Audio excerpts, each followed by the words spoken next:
the phone rings. Yeah. And right in the middle of your workday, that sound, it forces a business owner into this really painful choice. Do you stop what you're doing, the profitable work, to answer an unknown call?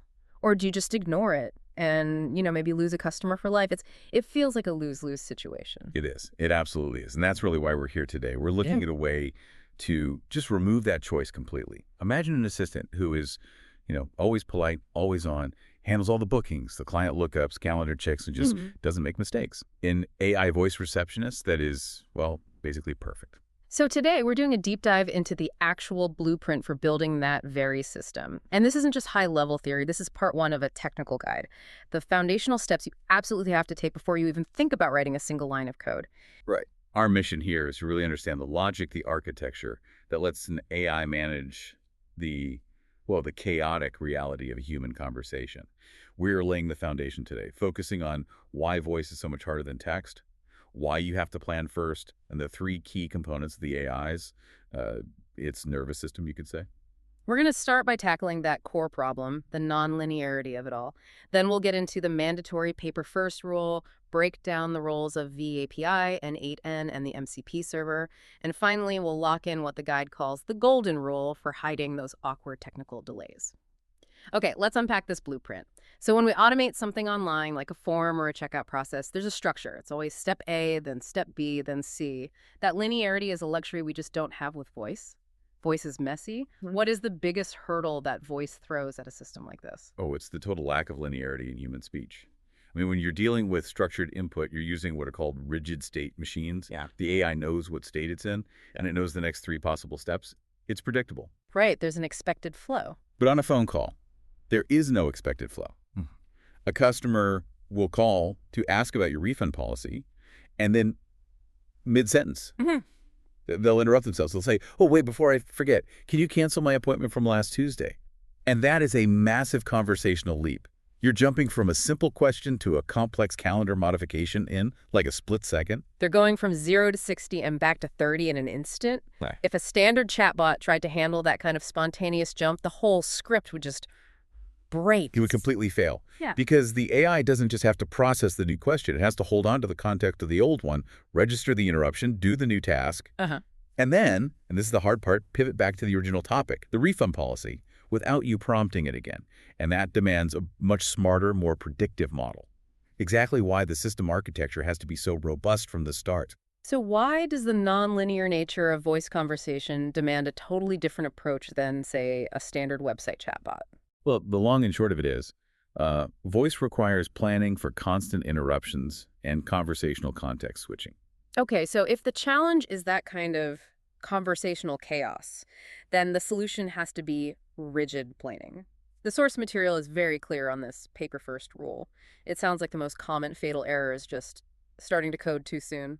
It is the single biggest mistake people make, especially with AI projects. Everyone's so eager to play with the large language model, They start writing prompts, and they just bypass the hard but necessary work of mapping out the logic, and that pretty much guarantees you'll get prompt drift, the system will be brittle, and it'll be impossible to debug later. So paper first literally means drawing out the logic map before you even touch the software, defining every single scenario the AI might run into.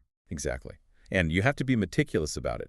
We're talking about defining all the if-then statements that guide every single action. For instance, if a caller gives an email that's not in the database, then the AI has to automatically switch to the new client onboarding tool, which is a totally different path than the one for a returning client. So you're not just mapping the happy paths, you're mapping all the exceptions. Absolutely. You have to. Yeah. Like, if a user wants to book and the date is, say, 3 days from now, then the AI checks for availability, confirms, asks for a deposit.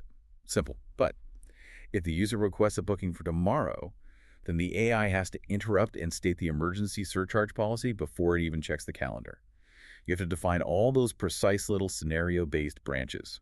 Why is mapping out those precise if-then branches so critical before writing any code? It prevents errors by defining the AI's exact actions for every potential caller scenario. It sounds exhausting, but I see why it's essential. It really is the skeleton of the entire system's intelligence. And I'll be honest, even after building these kinds of systems for years, if I try to skip this mapping phase, I still wrestle with prompt drift myself. The AI just starts doing things I didn't intend.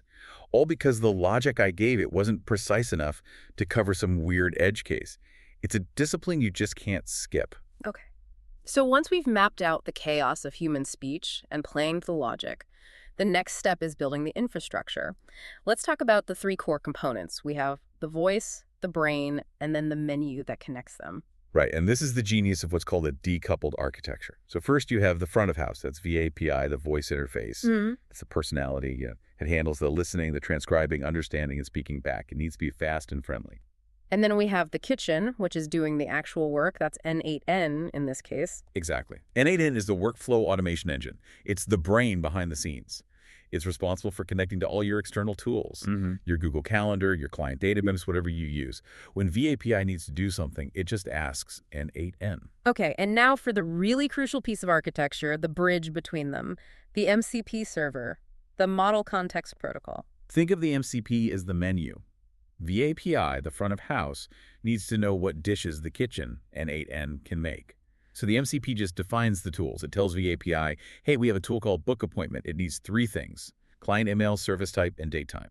It's just a contract between them. And that's where the real power of this design comes in, right? If I decide to change my workflow in AN, say I switch from Google Calendar to Outlook, the menu entry for Book Appointment doesn't change at all. Not one bit. VAPI doesn't care how n8n books the appointment, only that the tool exists and what information it needs. This makes the whole system incredibly easy to scale and to debug. If something breaks, you know exactly where the problem is. Is it in the conversation, so VAPI, or is it in the business logic, n8n? The MCP acts as a perfect firewall between them. How does using this MCP server model make system maintenance easier later on?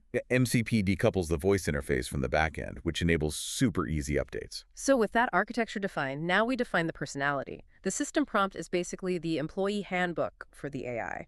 Let's go back to that Kylie example for the car detailing business. Yeah, so we're defining identity and style. For Kylie, the prompt says she has to be upbeat, friendly, casual, and critically maintain a fast-paced conversation, minimize pauses. This is a personality designed for business efficiency. And the choice of the AI model, it's not just about sounding smart, it's about actually following these complex instructions. Absolutely. You really need a modern high-capacity model, like a GPT-5 or something similar, that can actually stick to these detailed rules. And most importantly, maintain the state of the conversation through all those interruptions we talked about. We also bake in little operational rules right here. Things like always ask for the email first, because that's the unique ID. And always convert that email to lowercase before you look it up in the database. That kind of precision really matters. Okay, now we get to what the guide calls the golden rule of the entire system. No silence. This sounds like the difference between a system that feels frustrating and one that feels almost magical. Why is latency or silence such a killer for voice systems? Because we're just not wired for it. As humans, if you ask a question on a phone call and you hear dead air for even, say, 1.5 seconds, Yeah. your brain immediately thinks, call dropped. Yeah. Latency is that technical delay. It's the time it takes for VAPI to talk to n8n, for n8n to talk to Google Calendar, get a response, and send it all the way back. That can easily be 2, 3, even 4 seconds. Which feels like an absolute eternity in a conversation. So the mandatory fix is to instruct the AI to use filler phrases before it calls any tool. The system prompt has to say something like, if you need to use an external function, you must first say a placeholder phrase like, just give me a sec while I check that schedule, or let me just pull up your file. Besides being polite, what is the core technical reason for instructing the AI to always use filler phrases? It's simple.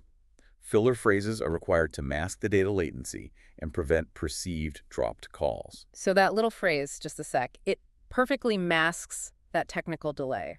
It totally converts what is a technical flaw, which is latency, into what feels like a professional courtesy. The customer thinks the AI is working hard for them, not that the system is broken. It is probably the single highest leverage customer experience fix you can put in place. The AI, of course, needs a memory to manage all these clients and appointments. The guide suggests Google Sheets as a good starting point. It's accessible at zero cost, which is great for getting started, but it's the structure of that data that really matters. Oh, the schema is everything. You need 3 really specific sheets or tabs to organize this data correctly. And it doesn't matter if you eventually move this to a huge database, the structure stays the same. The first tab is clients. That one seems the most fundamental. It is.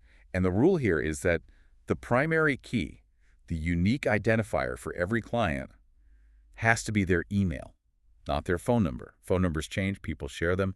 Email is the one thing that's usually stable. So this sheet just holds email, name, and phone.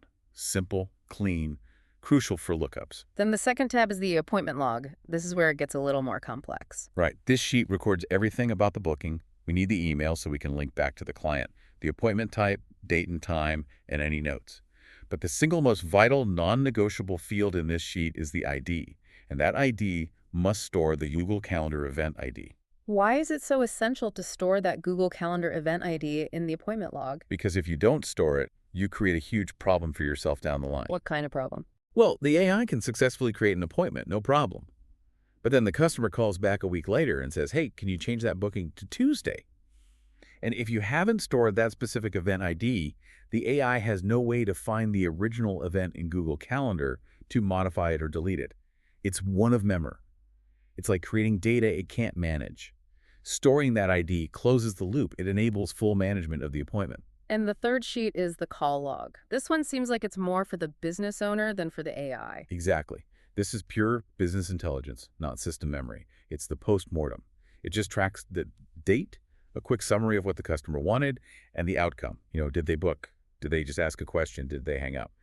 This sheet is invaluable for the business owner to see how well the AI is actually performing, what the common failure points are, and how they can improve the scripts. The simplicity of this three-sheet structure is a little deceptive, isn't it? Once you've defined the schema, you could swap out Google Sheets for a massive database tomorrow, and the core logic would just hold up. It absolutely would. And it's kind of mind-blowing when you think about it. Yeah. Whoa, imagine taking the simple, defined structure and scaling it, replacing the sheet with a cloud database that could handle, I don't know, 1 billion client lookups instantly.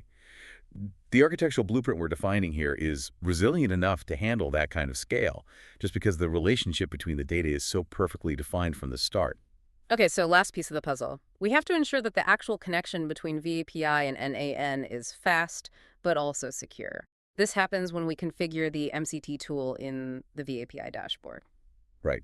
And for performance, the big thing to focus on is the communication mode. It has to use server-sent events or SSE. This is a huge deal, and it's very different from traditional methods. What technical advantage does using server-sent events offer over those traditional communication methods? Well, with traditional methods, the client is always asking the server, are you done yet? Are you done yet? It's called polling. And all that back and forth adds delay. SSE is different. It's a much more efficient one-way push.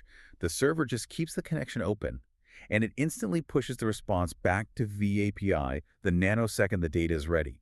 That immediate push just drastically reduces the lag, and it makes the conversation feel real. SSE allows the server to instantly push updates, which drastically improves the speed of the AI response. So that makes the AI feel truly responsive. What about securing that connection point to n8n? That seems critical. Security is paramount here. I mean, n8n is the gateway to your calendar and your entire client database. When you set up the MCP tool, you must use an authorization header. And this isn't just basic authentication. You need to use a strong security key, something that ensures the request is authentic and can't be replayed by someone else. So you're preventing someone from just finding your webhook URL and trying to spam your system, or worse, exploit your business logic. Precisely. That header makes sure that only your authenticated, authorized VAPI assistant with the correct signed request is allowed to trigger a critical workflow, something like cancel appointment in your n8n kitchen. It locks down your entire backend. So we've really established a robust, logical, and secure foundation today. We navigated the whole nonlinearity of voice, and we implemented that necessary discipline of the paper-first conversation map. And we define that three-part scalable architecture: VAPI as the conversational front end, n8n as the versatile back-end brain, and the MCP server as that essential unchanging menu that keeps them perfectly decoupled. And maybe most importantly, we installed that critical customer experience fix, the golden rule. Always use filler phrases to compensate for that inevitable network latency and prevent people from thinking the call dropped. We have the blueprint, the personality, the security, and the memory structure all defined and ready to go. When we return for part 2, that's when the real fun begins. We're actually going to move into n8n and build out those 7 specific tools. The functional recipes that let the AI look up clients, manage the calendar, and handle all that complex business logic flawlessly. But for now, here's a final question for you to consider. If an AI can successfully handle these complex, jumping voice calls by forcing the chaos of human interaction into this structured paper-first logical map, what other critical business tasks that currently require human judgment? Maybe things like compliance checks or eligibility screening or even preliminary diagnostic intake. What could be mapped out next using this exact same rule? Think beyond just simple scheduling. Thank you for joining us for this deep dive into the architecture of voice AI. We look forward to exploring the application layer with you next time.